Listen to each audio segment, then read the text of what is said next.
Olá, sejam todos muito bem-vindos a mais um É Saúde. Segundo pesquisas realizadas, existem hoje mais de 100 tipos de doenças reumáticas, sendo que só aqui no Brasil, calcula-se que um número superior ao 15 milhões de pessoas são afetadas por elas, tanto adultos quanto crianças, resultando assim em um grande sofrimento pessoal, podendo causar até incapacidade física e afastamento temporário ou definitivo do trabalho. Hoje, para esclarecer muitas dúvidas referente à reumatologia, nós vamos receber o reumatologista Dr. Antônio Tech. Até lhe convidei para participar do programa e pedi para que a produção entrasse em contato com o senhor, porque parece que com o frio essas doenças pioram. Tem isso? Ou elas doem mais? O que é que chamou tanto a atenção das pessoas nessa época? Veja só, existem diversos tipos de doenças reumáticas. As degenerativas, que realmente durante as estações mais frias e o próprio frio faz com que elas sejam um pouco mais incômodas e dolorosas. Tanto é que existe até uma certa brincadeira de dizer que o fulano que tem reumatismo sabe o dia que vai chover. E isso realmente parece que acontece. Mas nem todas as doenças pioram com o frio. Se bem que uma das coisas que a gente nota é que durante o frio as pessoas se agasalham mais, usam roupas mais pesadas, existe uma contração muscular mais permanente e isso muitas vezes gera uma fadiga e um dolorimento muscular sem que isso seja doença reumática. Simplesmente uma contração muscular passa a ser dolorosa pelo tempo que ela ficou. E se você fica encolhido, né? E ainda coloca um casaco mais pesado, você faz força para levantar um grupo muscular, esse grupo entra em estafa. E aí cansa e você acha que está com um processo reumático, quando na realidade você só contraiu sua musculatura por um tempo mais prolongado. Entendi. Mas o pessoal realmente se queixa, né?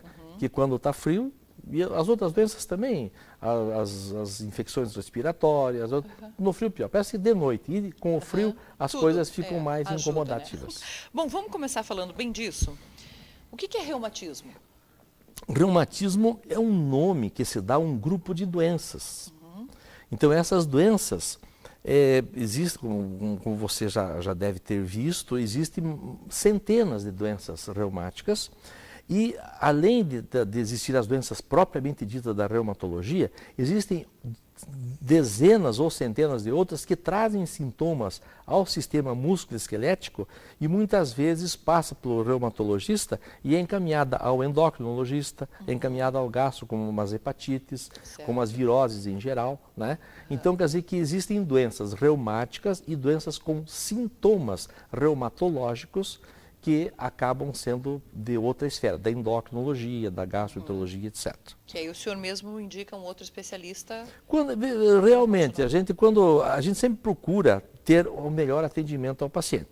Quando você vê que na tua região, na tua cidade, existem possibilidades de alguém beneficiar mais ao paciente, é claro que você vai encaminhar. Quando não existe, você assume, porque a gente tem uma formação em clínica médica generalista, o suficiente para saber qual o nosso limite de atuação.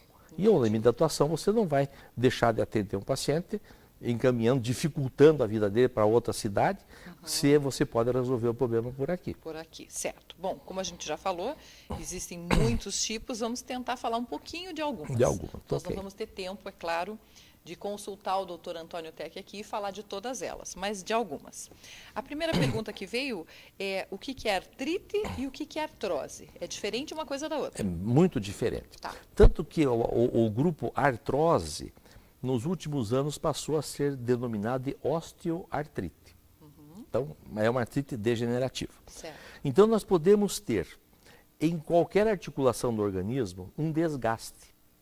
Tá. Pode ser em virtude de um trauma, em virtude da própria evolução da idade do indivíduo, ou então um processo inflamatório localizado ou infeccioso que lesa essa articulação e faz com que ela tenha um desgaste mais precoce. Então isso é a antiga artrose, atualmente chamado osteoartrite. Tá. A artrite é quando existe um processo inflamatório em uma articulação. Certo. Então, a artrose, vamos dizer, entre aspas, vamos dizer da artrose, porque é o termo mais conhecido, é simplesmente o processo degenerativo que nem sempre é incomodativo. Tá. Você pode ter uma artrose de coluna e nem saber que tem essa artrose de coluna, até que você faz uma radiografia e diz, nossa, como minha coluna está gasta. Ela Mas nem, eu não estou sentindo apresenta nada. dor, nada. Não, não apresenta nada. Certo. Porque a estrutura articular, ela tem uma porção de componentes. Então, você tem a pele, tem o subcutâneo, tem a musculatura, tem os ligamentos, aí que você cai dentro da articulação depois de passar pela cápsula. Certo. E dentro da articulação nós também temos ligamentos, temos meniscos em várias articulações do organismo, e muitas dessas estruturas podem estar com algum comprometimento e causar um sintoma específico. Por isso que nem toda dor articular é uma artrite e nem toda doença reumática é localizada exclusivamente na articulação. Tá. Então, a artrite é quando existe um processo inflamatório. E a artrose, vamos dizer, entre aspas, que atualmente chama-se de osteoartrite, é um processo degenerativo. Tá. As pessoas perguntaram muito sobre as mãos de garra, que a musculatura vai enrijecendo. Então, isso também nem sempre quer dizer que seja reumático. Tá. Então, na conformação da mão, nós temos a pele, o tecido subcutâneo e os tendões. Certo. Então, as mãos que se tornam em garra pode ser por um processo articular ou pode ser por uma contração tendinosa que faz o tendão encolher e fazer o dedo encolher. Certo. Tá? Então, as fases mais iniciais dessas tendinites que fazem os dedos encolher é o dedo engatilho. Que você tem uma tendinite, o tendão encolhe e você, para esticar o dedo, demora, daqui a pouco, puf, ele vai. É uma tendinite localizada, chama-se dedo engatilho. Tá. Existem algumas tendinites também que fazem a mão em garra, localizada, né? Que seria aquela famosa contratura de Dupuytren, que então encolhe o tendão da mão e faz o dedo encolher. Muitas vezes, algumas patologias endócrinas, no caso mais específico o diabetes, ele facilita uma série de tendinites. Então, muitas vezes o indivíduo vai me cumprimentar, eu pego na mão do indivíduo, sinto que ele está com uma tendinite e digo, você não tem diabetes? Tenho. Se não tem, a gente às vezes faz o exame e a pessoa não sabia que tinha e tem. Então, muitas vezes, indiretamente, através de um exame simples, conhecendo as patologias que geram mais tendinites, você chega a diagnósticos que às vezes a pessoa nem sabia que tinha. Tá. Então, quer dizer que a mão em garra nem sempre é em virtude de lesão articular. Certo. Existem várias lesões articulares, artrite reumatoide, pode fazer uma mão em garra, há algumas outras osteoartrites de mão, como os nó de Eberle e de Bouchard, que são artrose das articulações distais e proximais, também pode fazer algumas deformidades, que você vê, nossa, fulano tem reumatismo, e ele nem sentiu. Porque foi tão lenta a evolução que ele teve a deformidade e não teve o sintoma. E tem tratamento? Tem cura? Claro, ou não? tudo que Tem? começa, tudo que você faz um diagnóstico precoce, você pode chegar a um controle desse processo que chega a ser até curado. Por que a gente pode chegar, que a gente chega a dizer curado? Porque as doenças têm um ciclo evolutivo. Certo. Muitas patologias, vamos dizer, nascem com o indivíduo, vamos dizer, ela aparece desde o nascimento e leva anos até que ela começa a ter os seus sintomas. Quando ela começa a ter os seus sintomas, nós temos uma situação que nós chamamos, dentro da reumatologia e de várias outras especialidades médicas, de janela de oportunidade. Então, naquela janela de oportunidade, é a melhor hora de você fazer o diagnóstico e instituir um tratamento específico e, como a gente às vezes diz, chegar de sola. Certo. Chegar tratando com todas as condições possíveis.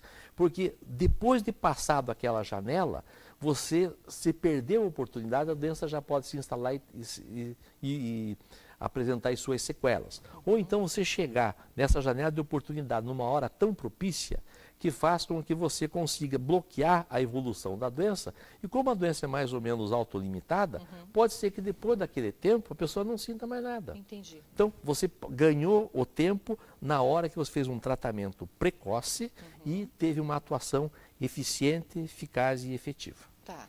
E aí, para quem está nos assistindo entender um pouquinho, porque como o senhor mesmo falou, muitas dessas patologias não apresentam sintomas. Não tem dor, não...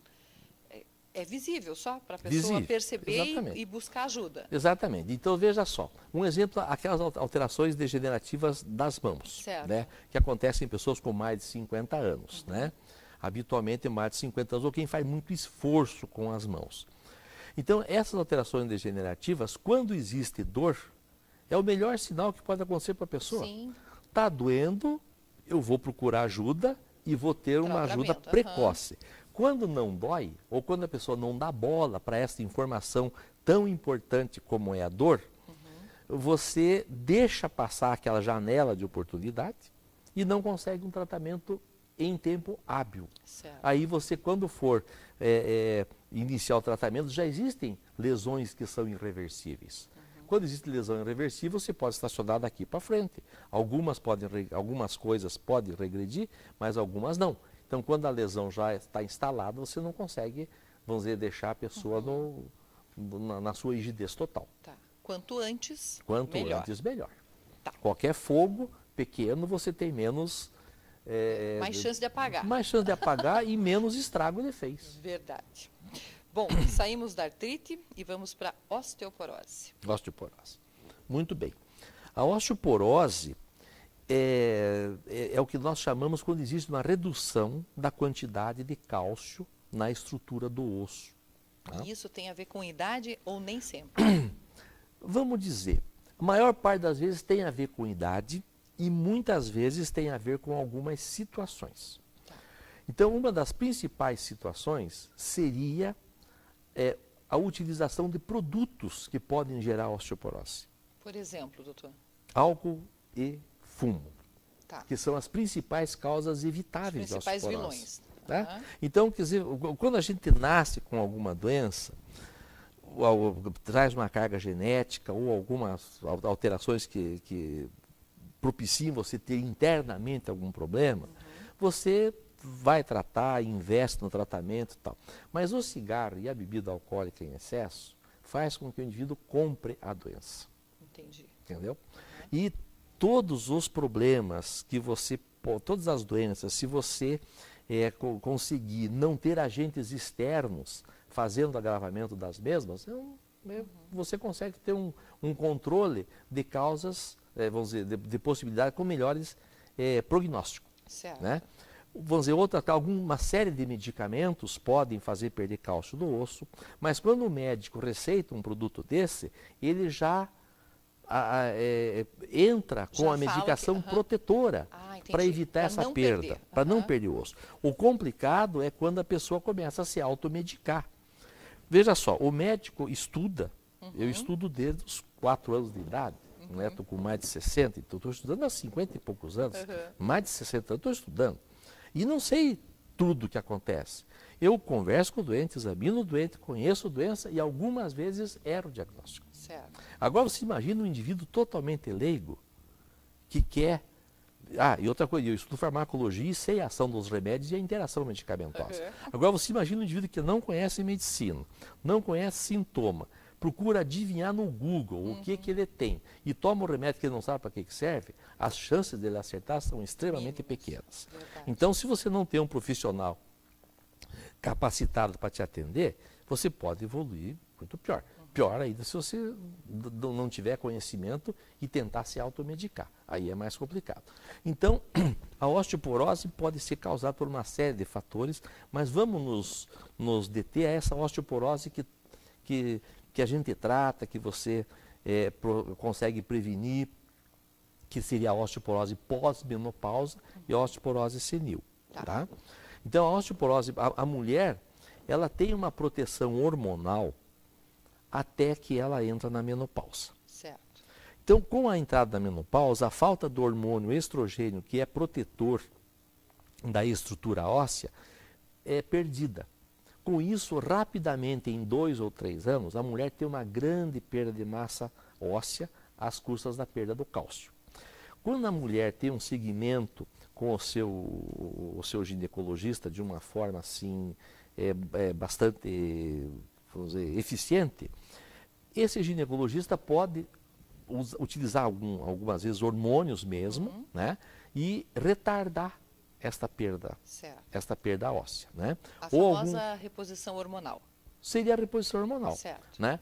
Aí passou-se um período onde a reposição hormonal foi confusa, porque algumas mulheres começaram a desenvolver algumas doenças em virtude da reposição hormonal. Certo. Aí chegaram, ninguém mais toma. Faz. Aí aconteceu que as que precisavam da reposição hormonal e não fariam doença, passaram a ser prejudicadas. Aí então, vamos chegar no equilíbrio. Fornece para quem precisa e não fornece para quem não pode tomar. Certo. Porque é uma medicação muito boa para isso. Né? Mas o importante da prevenção de osteoporose é você ter uma vida saudável desde a tua infância e juventude e a idade adulta. Para que quando você chegar na idade de velhice ou da menopausa, que não é velhice, mas é uma idade onde já falta algum hormônio, você ter uma massa óssea suficientemente boa para que a perda de uma parte dela não te faça tanta falta. Entendi. Então, quando você vai chegar na tua velhice, você tem no banco um bom dinheirinho, você vai viver melhor, porque se você chegar zeradão ali. Né? Então, quer dizer, se você tem uma massa óssea que foi ganha através da atividade física, atividade esportiva, hábitos saudáveis de vida, em alimentação, não exagerar em bebidas alcoólicas e não fumar, você vai chegar com uma massa óssea boa e dificilmente vai fazer osteoporose. Existe a osteoporose que vem de carga genética. Nessa nós temos pouca influência. Tá. Mas se você não pode fugir da genética, você pode ter uma vida saudável, você pode fazer a sua atividade física, você pode não ter hábitos que levem à perda de massa óssea e você vai chegar a não fazer osteoporose. Entendi. A osteoporose vai acontecer em torno de 40% da população. Não é todo mundo que vai fazer. Vai ter. Mas como eu citei que as doenças reumáticas, e a osteoporose é uma delas, tratada também por ginecologista, por ortopedista, por endocrinologista, com um arsenal terapêutico extremamente eficiente. Tá. Então, não dá para permitir que as pessoas não tenham diagnóstico, porque já se tem medo de diagnóstico, e não façam um tratamento porque ele existe. Então, quer dizer que é possível você levar uma vida saudável até a faixa etária mais alta. Mas, doutor Antônio, nós comentamos aqui sobre as pessoas que se automedicam. O que o senhor pensa sobre esse? Porque a mídia fala muito sobre isso. Repõe o cálcio, você que tem mais de 50 anos, tome comprimido tal. Veja só, dessa automedicação. se você for ver, o médico passou a ser o plano B. Plano B. Só em último caso. Se não der certo, procure o médico. A gente gostaria que fosse ao contrário. Claro. Antes de o médico ser o plano B, ser a pessoa mais indicada a orientar você sobre a tua saúde.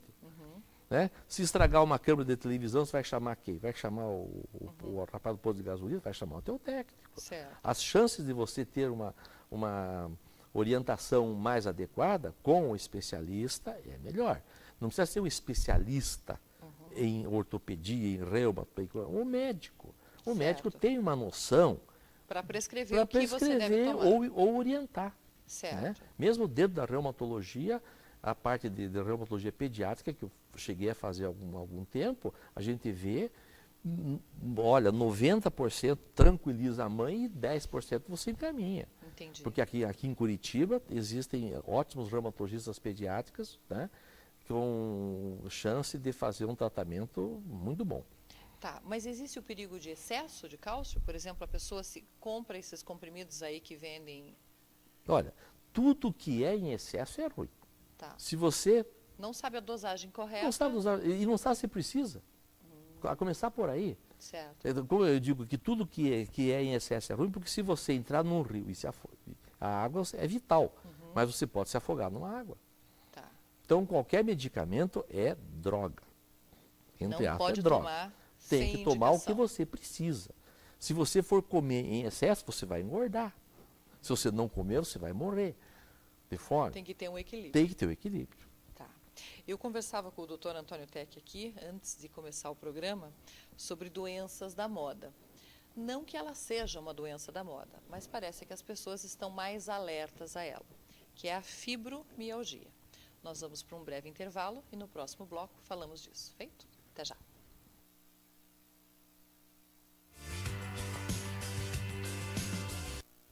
Estamos retornando. O É Saúde de hoje. Tenho o prazer de estar conversando com o reumatologista Dr. Antônio Tech. Falei antes do intervalo sobre doenças de moda. Até peço desculpa às pessoas que realmente sofrem dessa patologia, mas é algo que não se ouvia falar tanto e hoje parece que muitas pessoas estão sofrendo de fibromialgia. Pois O que é isso, doutor Antônio? Veja só, esse termo fibromialgia foi criado há alguns anos atrás, mas não é um termo adequado para um tipo de situação em que ela acontece. Vocês vejam, a fibromialgia, ela pode existir de uma forma isolada, que é caracterizada por uma dor difusa na pessoa, desde a hora que ela acorda, melhora às vezes um pouco durante o dia, mas ela cansa um pouco mais fácil, né? E à noite ela não tem um sono reparador. Tá, mas o senhor fala dor o quê? Dói o quê? Dói as juntas? Dói o quê? Não, dói tudo. Tudo? A pessoa é doída. Tá. A pessoa é doída. Existe uma certa diferenciação entre a síndrome de hiperalgesia, que são pessoas extremamente sensíveis, tá? E a fibromialgia. Tá. Ela pode ocorrer junto com uma artrite reumatoide, com uma espondiloartropatia, com uma crise de gota, mas é diferente, a pessoa sabe diferenciar muitas vezes as suas dores. E muitas vezes ela é tão dolorosa que dificulta até o exame. Você vai encostar, a pessoa não me encosta que eu sou doída. Então essa pessoa hiperálgica. Certo. Tá. A dor, ela era tida, vamos dizer, era tida como indicativo de lesão. Mas com a fibromialgia, com o diagnóstico de fibromialgia, passou-se a se reconhecer uma série de indivíduos, uma série de pessoas, que não tendo lesão visível, sofrem de dor. Então, quando você vê uma articulação inchada, uma crise de artrite, por qualquer das etiologias, você entende que aquilo dói. Certo. Mas essas pessoas doloridas, elas dizem dói. Elas são examinadas, não se acha alteração. Não tem alteração do trofismo muscular. Não tem alteração de exames complementares. Porque muitas vezes o hipotiroidismo pode gerar dor exatamente igual a fibromialgia. A polimialgia reumática é uma doença importante da idade adulta que pode simular dor no corpo inteiro. Mas existem alguns exames alterados e você acha algumas situações. E a fibromialgia você não acha nada. Então você tem que acreditar que a pessoa sofre. Certo. Porque é impossível que na China, na Índia, nos Estados Unidos e no Brasil contem a mesma história pessoas que não se conhecem. Entendi. Então o sistema de saúde passou a entender que isso existe. Bom, e a gente nota que muitas vezes isso está ligado a distúrbio do sono. Quando você corrige o sono, a pessoa melhora bem. E o importante é que esse tratamento seja feito por um tempo prolongado, porque quanto mais tempo a pessoa não tiver dor, ele vai deixar de estimular o seu centro de memória da dor. Então, é um centro cerebral que informa a pessoa que está doído.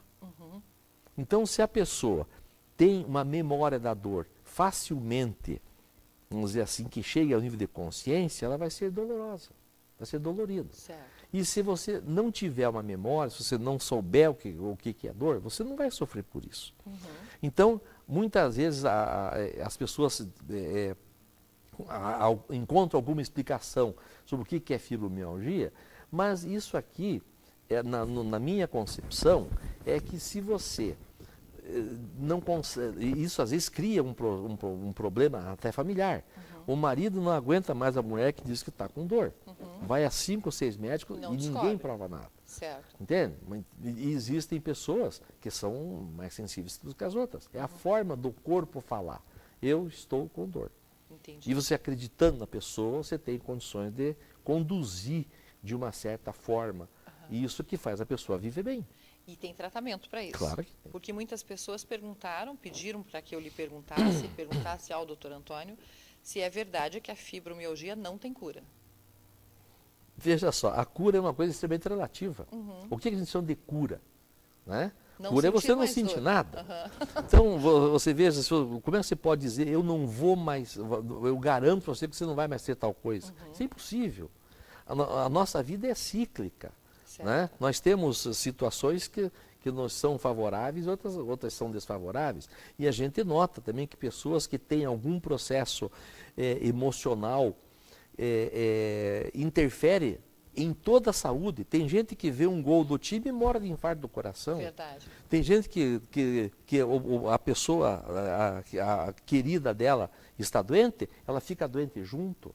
Então, quer dizer que as emoções alteram Também a afetam. evolução de várias doenças. Seria uma das próximas perguntas, era isso, se é verdade que a fibromialgia pode ser uma doença psicossomática. Eu não consideraria psicossomática a fibromialgia. A fibromialgia é uma entidade. É uma entidade assim que, vamos dizer, é reconhecida, Certo. tá? É reconhecida, tem o que se fazer para melhorar os sintomas dela e tem que haver uma certa adesão ao tratamento. O que algumas vezes você recebe o paciente extremamente, vamos dizer assim, instruído, entre aspas, é como o preso que fica lendo o Código Penal, né? Porque não então ele se instrui em leis, mas não tem aquela aplicação prática Certo. do sistema. Então você vai ter uma série de informações que muitas vezes atrapalham um relacionamento, porque o médico vê a informação técnica e você vê a informação de leigo. Então nem sempre o leigo é útil na informação pela dificuldade que você tem de selecionar a melhor informação.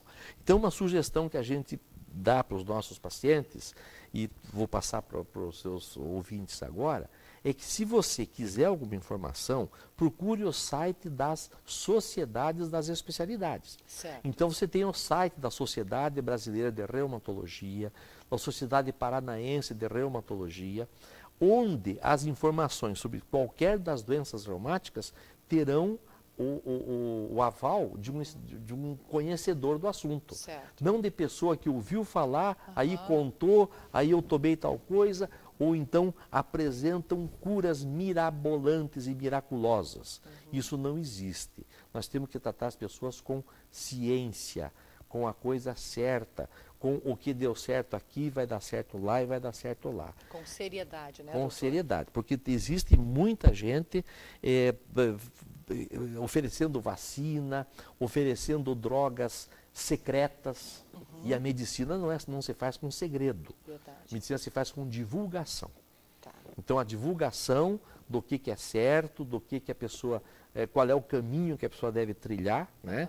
Isso é o que o médico existe para fazer assim. Então procurem as sociedades tem de pediatria, de reumato, de cardio, de pneu. Então quem tem alguma doença desta área e quiser alguma informação além do que o médico está dando, Procura no site procurar no específico. site específico das sociedades. Tá.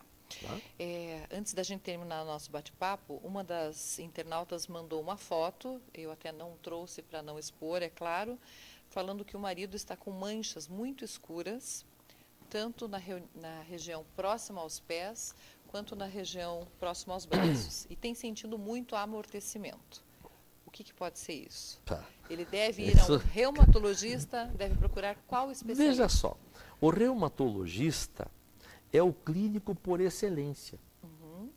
O reumatologista ele tem conhecimentos de clínica médica, clínica geral, vamos dizer assim, dentro da sua especialidade. Certo. Porque a reumatologia, sendo aquela doença do colágeno, ele pega desde o cabelo até a unha do indivíduo, e essas informações podem ajudar na hora de você juntar as informações para chegar a um diagnóstico. Certo. Então nós temos alterações em cabelo, alteração em pele, alteração neurológica, alteração na unha, alteração intestinal, alteração pulmonar, alteração cardíaca, além das alterações articulares.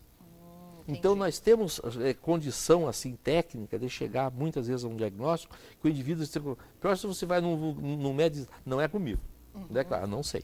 Entendi. Então, se for num clínico geral ou num reumatologista, ele tem, que é o clínico por excelência, né? Ele tem mais chance de ter pelo menos uma suspeita, um diagnóstico e, se necessário, algum encaminhamento, se for de uma área específica. Tá, mas a dúvida dela, então, ela pode procurar um Veja só, reumatologista. manchas, o que é essa mancha? É uma mancha na pele, é uma equimose, existem tantas coisas que podem ser, né? Ela associou ao a dormência que está causando? Quando existe dormência, muitas vezes tem comprometimento. O que a pessoa chama de dormência? Se você tem choque, amortecimento, perda de sensibilidade, existe um nervo lesado. Então existem tantas situações que eu acho que não vale a pena dizer. Pode ser tal coisa que você fala uma coisa aí, o fulano põe na cabeça aquilo, aí ele vai sofrer de uma coisa que ele não tem. É verdade. Então, antes de qualquer coisa, nós não podemos ir na televisão fazer diagnóstico de suposições. Mesmo porque cada caso é um caso, Cada né, doutor? caso é um caso. Aí eu vejo uma lesão e eu preciso de informações a respeito dela. Tá. Entende? Doutor Antônio, antes da gente terminar esse bate-papo, tem como prevenir doença reumática, além de evitar o fumo e o álcool? Veja só, não é como prevenir. Você não pode fugir da tua genética. Certo. Tá certo? Se você... mas você pode, logo que comece a ter sintoma, procurar um profissional que venha fazer um diagnóstico precoce, um tratamento adequado para minimizar os efeitos futuros de uma doença maltratada. Certo. Como nós comentamos desde o início, nós temos a janela de oportunidade que quando é perdida, a evolução não é tão boa. E muitas vezes, mesmo perdendo essa janela de oportunidade, tem chance. Tem chance. Certo. Tem chance de você chegar e ter uma vida muito boa, né? Mesmo você não tem jeito, seja eu não quero ter nada. Impossível, né? Eu não quero ficar careca, daqui a pouco eu fico. Eu brincava esses dias com uma amiga, ela falou que depois de uma idade, se você acordar com nenhuma dor, é porque você não acordou. É o ditado alemão Não que diz tem isso, né? Alguma coisa tem que ter. Alguma coisa né? dói, para lembrar que você está vivo. Para lembrar que você está vivo, é verdade. Doutor Antônio, o senhor atende aonde aqui em Ponta Grossa? Está tendo no meu consultório ali. Tá. A gente pode passar um telefone se alguém tiver alguma dúvida? Eu vou deixar o telefone com você. Tá, ok. Eu acho que Aí não vou entro em deixar contato no com ar a o produção, telefone, beleza. porque se alguém tiver, aqui a gente não expõe a propaganda e outras coisas, inclusive vem uma forma de colaboração, havendo interesse de alguém entra em contato com você, Conosco, com a produção, com a produção que aqui fica da ali, ETV. tá? Tanto é que o Ciro achou meu telefone e ele tem o meu telefone. Verdade. Tá certo? Doutor Antônio, eu até quero agradecer muito a sua Tudo bem. participação aqui hoje. Lembro a vocês de casa que todos os especialistas que vêm aqui são voluntários, vêm agregar conhecimento e levar uma oportunidade de você melhorar a sua qualidade de vida. Acredito que o grande alerta hoje é procure sim um especialista sempre que sentir que algo não vai bem. Procure um médico, não precisa ser especialista, procure um médico. E é claro que depois dos 50, exames regulares são necessários, né, doutor Antônio? Até uma certa idade.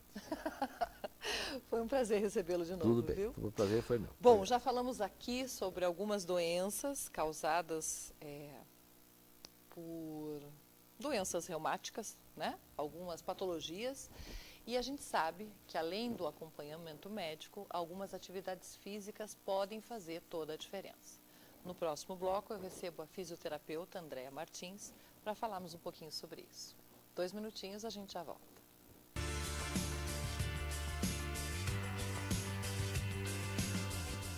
Estamos retornando e nesse bloco vamos conversar com a fisioterapeuta Andréa Martins. Seja bem-vinda, tudo bem? Obrigada, tudo bem. Faz tempo que você não participa do programa, Pois né? é. Saudades de você. Saudades também. Andréa, muitas atividades físicas são da moda, né?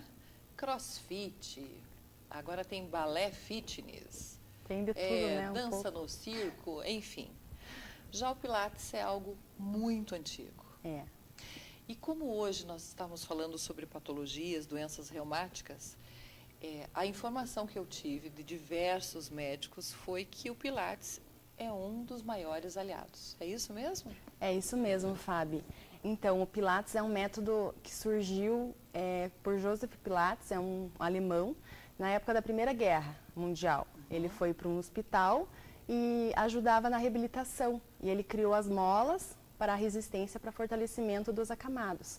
Foi aí que surgiu, aí ele foi aperfeiçoando o método e ele com certeza não é da moda, ele veio para ficar.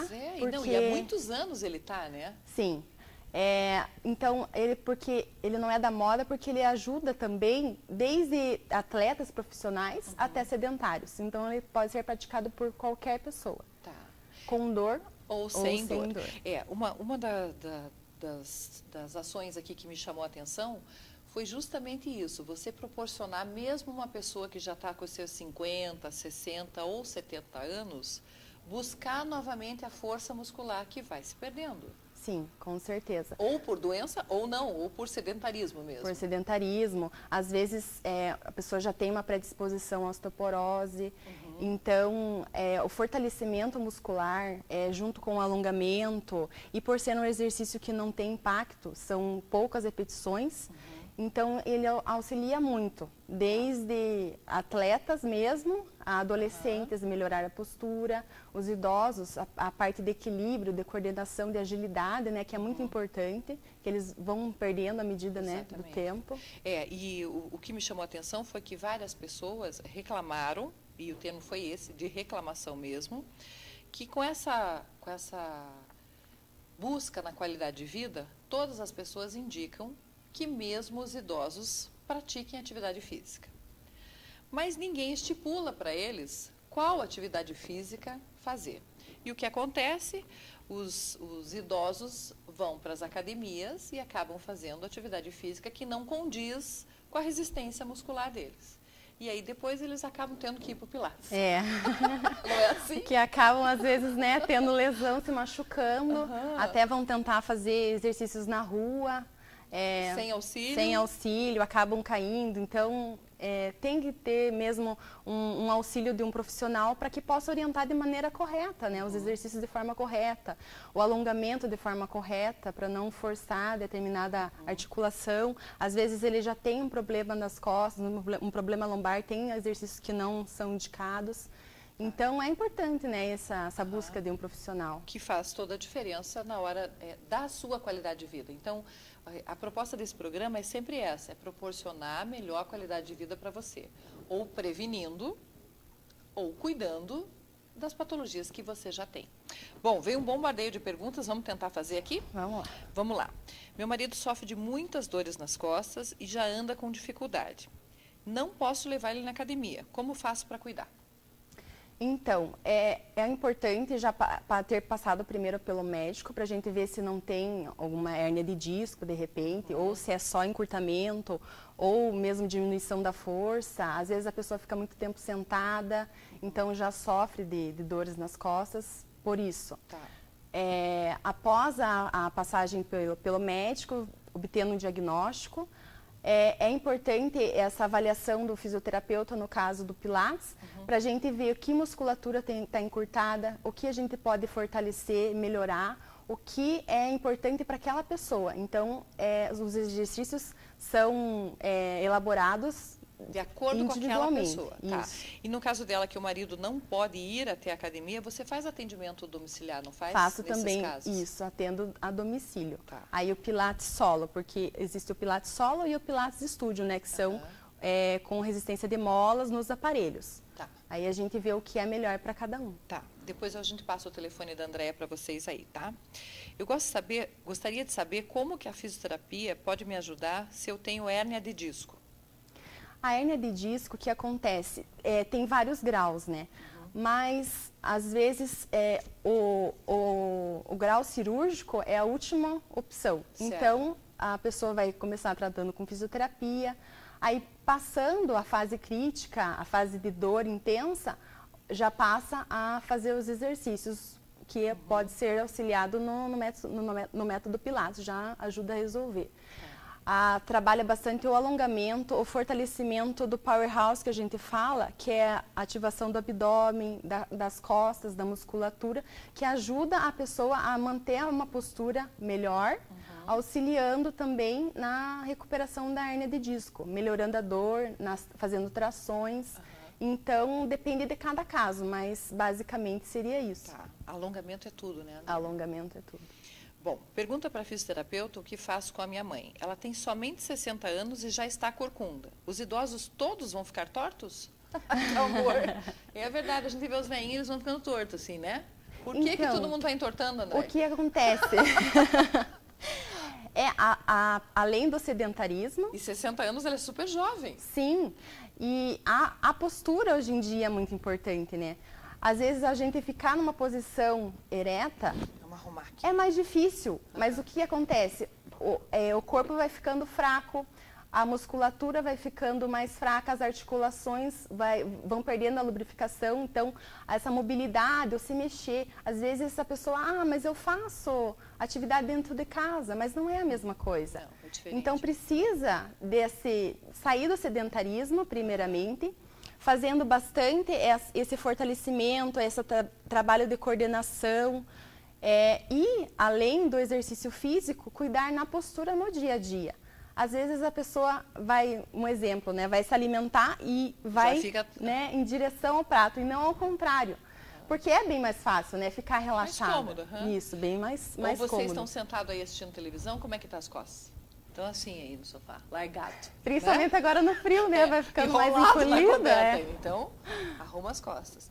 Mas mesmo ela que se queixa que a mãe já tá com as costas tortas, tem como ela fazer o exercício para retomar a postura. Sim, para ir melhorando e ajudar a não ficar mais corcunda, né? Principalmente. Auxiliar nessa volta, nessa melhora da postura, o alongamento da cadeia anterior, fortalecimento principalmente das costas e do abdômen, melhorando e auxiliando para não piorar, né, essa postura. Tá. Olha, eu conversei muito aqui com o Dr. Antônio Teck sobre fibromialgia e a pergunta da Fátima é bem essa. Fui diagnosticada com fibromialgia e o médico recomendou que eu faça pilates suspenso. O que é isso?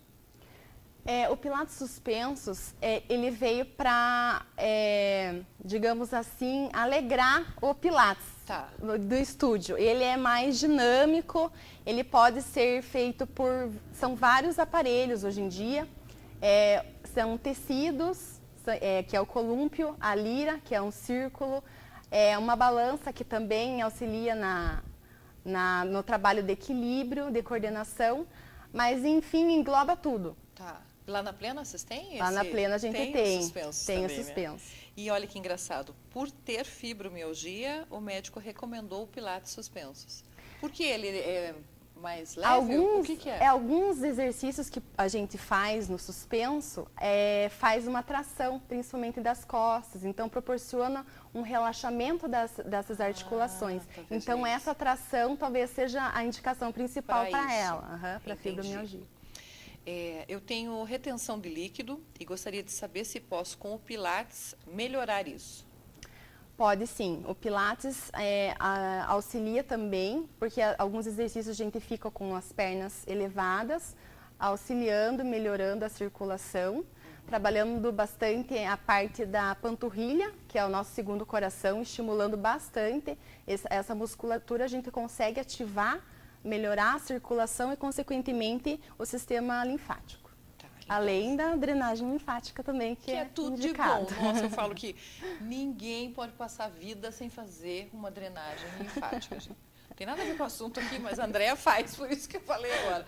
É dos deuses. Enfim, foco, Fabiana, volta para o assunto aqui. Pergunta para a doutora, fisioterapeuta é doutora? Então, as que têm doutorado, ela colocou pergunta para a doutora, enfim. O meu marido tem muita dificuldade em andar. Será que consigo fazer ele aplicar o Pilates? Não sei se está certo esse termo. Fazer aula de Pilates? Dificuldade de andar. Andar, de locomoção, ele tem dificuldade. Então, teria que ver qual é a causa dessa dificuldade de andar, né? Mas a gente consegue, sim, melhorar a marcha com o fortalecimento, exercícios de locomoção para um lado, para o outro. A gente pode auxiliar, sim, nesse trabalho de melhora da marcha. Tá. O Pilates ajuda no equilíbrio? A Andrea falou aqui, que trabalha ajuda muito bastante, exercício de equilíbrio, né? Bastante. Bastante o equilíbrio, a concentração também, a gente fala que para você conseguir respirar corretamente, fazer a contagem dos exercícios e fazer o exercício correto, você precisa focar. Então, você precisa estar ali, esquecer dos problemas, a respiração é muito importante, porque o exercício é junto com a respiração. Então, isso é fundamental, vai ajudar bastante. Eu acredito que o Pilates, assim, para quem nunca fez e não conhece, é uma experiência muito diferente. Primeiro, porque você conhece músculos do seu corpo que você nem imaginava que existia. É verdade. Né? Porque ele trabalha de forma global, não trabalha a musculatura segmentada. Então, trabalha o corpo como um todo. E você faz de uma forma suave aquilo. Isso. E depois você sente realmente que a diferença é, assim, literalmente de um dia para o outro você nota que você trabalhou músculos que não conhecia, né? Isso. Bom, vamos lá. Com que idade posso começar a fazer pilates? Na adolescência já é indicado, já pode. Tá. Principalmente naquele estirão, às vezes tem adolescentes que sentem dor, pela questão também da postura na escola, e auxilia bastante no encurtamento muscular que algumas crianças e adolescentes podem ter, devido a esse estirão, já pode começar desde a adolescência. Tá. Eu tenho artrite nas mãos, será que o pilates pode me ajudar? Pode ajudar, sim. Tudo é questão de avaliar, né, Fábio? Tá. Se ela consegue fazer a preensão, se ela tem muita dor ou não. Tem exercícios que são mais específicos para essa mobilidade das mãos. Então, é tudo questão de fazer uma avaliação, mas a artrite reumatoide é muito indicado fazer o pilates. E o que nos chama atenção é bem o que o doutor Antônio falou aqui. Primeiro você vai no médico. Não fica fazendo o que o vizinho mandou você fazer, porque ele fez, que deu certo, que o que é para um não é para outro. E a mesma coisa, a hora que você vai procurar um fisioterapeuta, ela vai fazer uma avaliação do seu caso para dizer e recomendar quais exercícios você vai fazer. Não é assim? Não é porque a tua amiga se pendura lá no Pilates, naquele... que você vai precisar fazer isso. Porque tem pessoas que não vão fazer Pilates por medo, sabia? Ficam meio assustadas, Acha que é né? só aquelas poses maravilhosas. Não vou lá porque ela vai me pendurar, não... Não é Tem assim. um pouco de medo, não. A gente respeita os limites de cada um. Claro que o desafio é bem legal, né? Cada um tem o seu nível. Então, a gente vai evoluindo à medida do aluno, né? Então, pode a partir da adolescência?